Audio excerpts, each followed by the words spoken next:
We'll guide you through how to compare Notion versus ClickUp, helping you decide which one might be the best fit for your needs. If you find this helpful, consider subscribing and liking the video. First, open your web browser and head over to Notion's official website. When you're there, take a look at their homepage to get a sense of the layout and features. Notion is well known for its flexibility, allowing you to create notes, databases, and even project management boards. You can try out their templates by signing up for a free account. Explore the sidebar where you can organize your pages and subpages. Then, go to ClickUp's website. ClickUp offers a more structured approach, with a focus on task management and team collaboration. Sign up for a free account to explore the interface.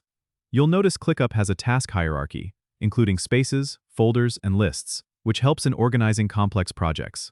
Both platforms offer integrations with tools you might already use, but ClickUp has a built-in time tracking feature, which is handy for project management. Notion's strength lies in its customization and ability to be a digital workspace, while ClickUp excels in providing a robust structure for team collaboration.